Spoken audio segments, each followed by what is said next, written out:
Good afternoon, dear student. I am Pawar sir. I hope you are studying well at home as you are also taking your lesson online with good care to assist you to prepare at home and giving assignment regularly, and it has been checked by us regularly.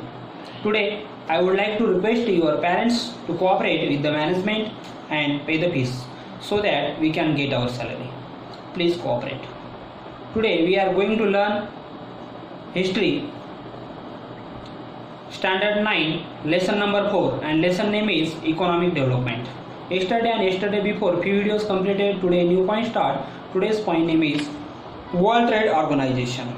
Page number 21. ये देख लो text book में page number 21. यहाँ पे ये point है world trade organization. First of all today's date and standard 9 date 29 October 2020. Subject history.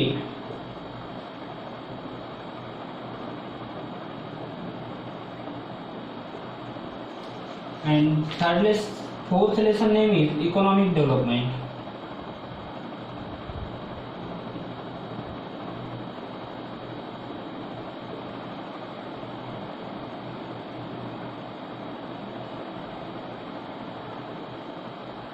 Economic development.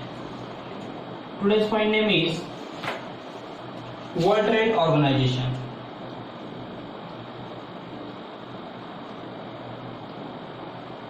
Trade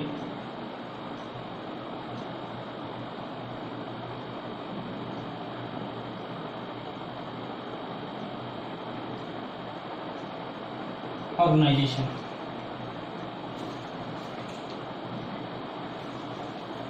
Look at the textbook and listen carefully. In 1995, India became a member of the World Trade Organization (WTO). देखो India जो है 1995 में world trade organization WTO का member बन चुका था. The organization had following objective. अब ये जो है ऑर्गेनाइजेशन जो है वर्ल्ड ट्रेड ऑर्गेनाइजेशन, इसके कुछ ऑब्जेक्टिव हैं, वो देखते क्या है. The free trade between countries. तो जो वर्ल्ड ट्रेड ऑर्गेनाइजेशन की जितनी कंट्री है उनके बीच में जो ट्रेड होने वाला है वो कैसा होना चाहिए, फ्री होना चाहिए, उसके ऊपर कोई भी चार्ज नहीं लगने वाला, ऐसा ट्रेड होने वाला है. ये उसका क्या था, ऑब्जेक्टिव था. To put to end and all those discriminatory laws, restrictions, rules and policies that are the hurdle in the way. तो जो भी रुकाई आ रही थी वो रुकाई सब हटा दी गई थी. जो वर्ल्ड ट्रेड में जो भी बिजनेस करने में, जो ट्रेड करने में जो भी हार्डलेस मतलब रुकावट, जो रुकावट आती थी बिजनेस में, वो उसको हटा दिया था. ये इंटरनेशनल फ्री ट्रेड, और ये इंटरनेशनल जो ट्रेड था वो क्या कर दिया था, फ्री कर दिया था. मतलब सब कंट्री एक दूसरे कंट्री के साथ, जो भी वर्ल्ड ट्रेड ऑर्गेनाइजेशन की जो भी कंट्री है, जिसके भी मेंबर है, वो सब एक दूसरे के साथ पैसा ट्रेड करने वाले थे, फ्री ट्रेड करने वाले थे. And to regulate global trade with the help of the formal multi-party mechanism.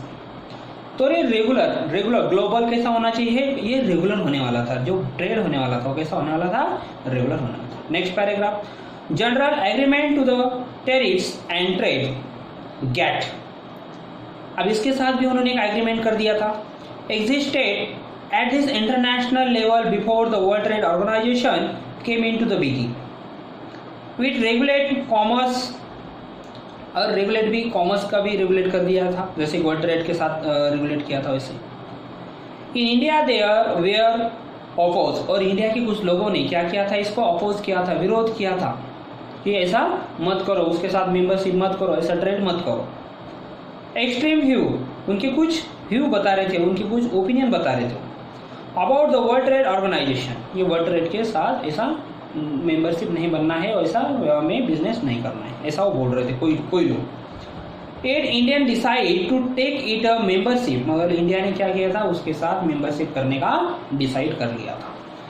The provisions of the world trade organizations are regarding grants. और ये ग्रांट्स होता है, ये वर्ल्ड ट्रेड ऑर्गेनाइजेशन क्या करता है, सब कंपनियों को क्या करता है, ग्रांट देता है, सब कंट्री को ग्रांट देता है इंपोर्ट एक्सपोर्ट के लिए। इंपोर्ट मतलब दूसरे कंट्री से कुछ खरीदना, एक्सपोर्ट मतलब हमारे कंट्री से दूसरे कंट्री कुछ देना। Foreign investment, agriculture, technology and services, तो ये सब वो क्या कर रहे थे, रिगार्डिंग ग्रांट कर रहे थे।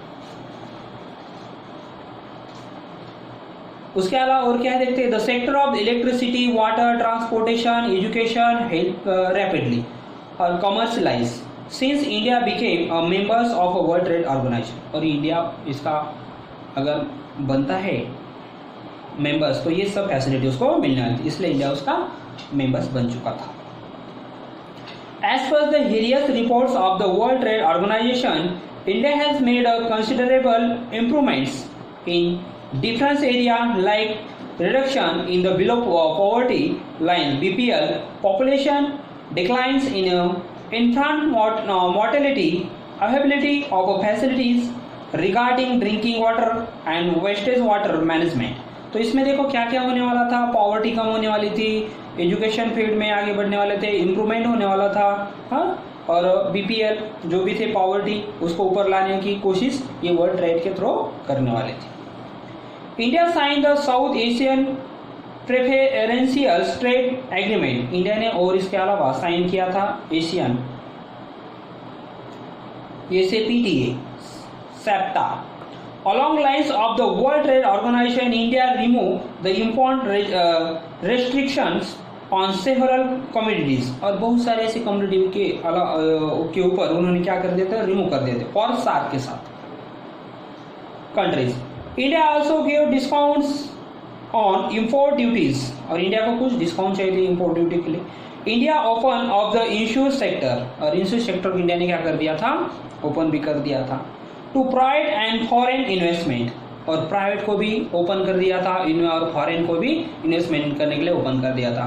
इसलिए इंडिया में जो भी प्रॉब्लम चल रहे थे, जो इंडिया के ऊपर लोन था, जितना इंडिया के ऊपर कर्जा था, और ये चुकाने के लिए इंडिया ने ये सब पॉलिसी अपनाई थी। मनमोहन सिंह के पीरियड में वो फाइनेंस मिनिस्टर थे, उन्होंने ये बताया था। ओके, उस समय क्या क्या किया था, फिर प्राइवेट सेक्टर को फ्री कर दिया था, उसके बाद फॉरेन जो भी इन्वेस्टमेंट करने वाले थे उनको भी फ्री कर दिया था। In this way we have learned about the journey of India economy, we have came a long way from the mix economy. इसके पहले मैंने बताया था कि इंडिया ने कौन सी इकोनॉमी एक्सेप्ट की थी, मिक्स इकोनॉमी। तो ये मिक्स इकोनॉमी एक्सेप्ट की थी, और उसके बाद ये ग्लोबलाइजेशन में उन्होंने ट्रेड करने का डिसाइड किया था। इस समय उसी के अलावा उसके वो किया था, इसलिए इंडिया क्या हुआ था, ये धीरे धीरे इससे ऊपर आ रहा था। जैसे कि उसकी इकोनॉमी लॉस में जा रही थी, वैसे वैसे इंडिया ने जैसे ट्रेड अपनाए थे, ये रूल पॉलिसी अपनाए थे, वैसे इंडिया का ग्रोथ होना स्टार्ट होगा। In the next chapter we are going to study India's progress in the other field. तो इंडिया की इसके अलावा और कौन कौन से फील्ड है उसमें इंडिया का ग्रोथ हुआ है, वो फील्ड के बारे में हम स्टडी करने वाले हैं नेक्स्ट चैप्टर में। इसके पहले अब इसके कुछ क्वेश्चन आंसर है, वो क्या क्या आपको राइट करना है मैं एक बार बता देता हूँ। क्वेश्चन नंबर फर्स्ट देखो, क्वेश्चन नंबर फर्स्ट में choose the correct option from the given option on complete the statements. इसमें question number first, question number second दोनों आपको लर्न करके राइट करना है। नेक्स्ट है identity and right wrong pair, right और रॉन्ग पेयर आपको राइट करना है। बी नंबर का क्वेश्चन पूरा कंप्लीट करना है, लर्न और राइट करो। क्वेश्चन नंबर 2 है complete the activity as per given instruction, कुछ इंस्ट्रक्शन दिए उसके अलावा complete the following chart complete करना है। नेक्स्ट राइट शॉर्ट नोट्स, उसमें मिक्स इकोनॉमी और 20 पॉइंट्स प्रोग्राम्स। मिक्स इकोनॉमी के बारे में जानकारी राइट करके लर्न करना है, और 20 पॉइंट प्रोग्राम के बारे में भी जानकारी राइट करके उसको लर्न करना है। Question number 3 A explain the following statement with reason, reason देना है उसका। Independence India opted for a mix economy, इसका रीजन बताना है। Bank were nationalize in 1969, mail workers went to strike, ये सब क्वेश्चन लर्न करना है राइट करके। Question number 3 B answer the following question in detail में करना है, क्वेश्चन 2 है उसमें। उसमें which progress we are started in the 8 5-year plan. 8 5-year plan आपको डिटेल में राइट करना है, okay. And second 5-year plan next day project वो भी करना है। इसके अलावा हमने इस चैप्टर में कौन कौन से पॉइंट में स्टडी की है वो एक बार मैं आपको रिवाइज कर देता हूँ 1 मिनट में।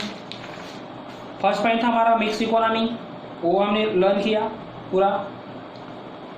नेक्स्ट है पब्लिक सेक्टर, वो भी हो गया था। प्राइवेट सेक्टर, जॉइंट सेक्टर क्या है इसके बारे में मैंने बताया था। 5-year प्लान, तो 5-year plan first 5-year plan कब से स्टार्ट हुआ वो मैंने बताया था। और उसके अलावा fundamental principle of planning, goals of plans. और फर्स्ट 5-year प्लान कब स्टार्ट हुआ था 1951 टू 1956। सेकंड जो 5-year प्लान था 1956 टू 1961। थर्ड 5-year प्लान था 1961 to 1966। Fourth 5-year plan 1969 to 1974। Fifth 5-year plan 1974 to 1979। और सिक्स 5-year प्लान उसका date है 1980 to 1985। And ninth 5-year plan कब स्टार्ट हुआ था तो 1985 टू 1990। और 8 5-year प्लान था 1992 टू 1997। और 9th 5-year plan last plan था 9th 5-year प्लान 1997 टू 2002। और उसके अलावा नेक्स्ट पॉइंट था नेशनलाइजेशन ऑफ बैंक। नेशनलाइजेशन कैसे हुए बैंक सब, background of nationalization. 20 point program के बारे में हमने पढ़ा था, कौन कौन से 20 प्रोग्राम के थे। इशू ऑफ वर्कर, वर्कर के क्या क्या इशू थे उनके बारे में जानकारी हमने लर्न की वाली है। द इकोनॉमिक पॉलिसी, इकोनॉमी की पॉलिसी कैसी बनाई थी मनमोहन सिंह ने और पी नरसिम्हा राव ने, इसके बारे में पढ़ा। रेमिडिटीज, इसमें फाइनेंस मिनिस्टर जो भी हमारे मनमोहन सिंह को अपॉइंटमेंट किया था उन्होंने एक कंट्री को कैसे ऊपर लाया ये बताया। और लास्ट का पॉइंट था हमारा वर्ल्ड ट्रेड ऑर्गेनाइजेशन। और वर्ल्ड ट्रेड ऑर्गेनाइजेशन में क्या क्या, इंडिया वर्ल्ड ट्रेड ऑर्गेनाइजेशन का मेंबर कब बना, के उसके क्या रूल थे, क्या ऑब्जेक्टिव थे, वो सब हमने पढ़े। Do you understand? Now stop lecture, we will meet next video. Thank you. Next video में हम ज्योग्राफी स्टार्ट करेंगे।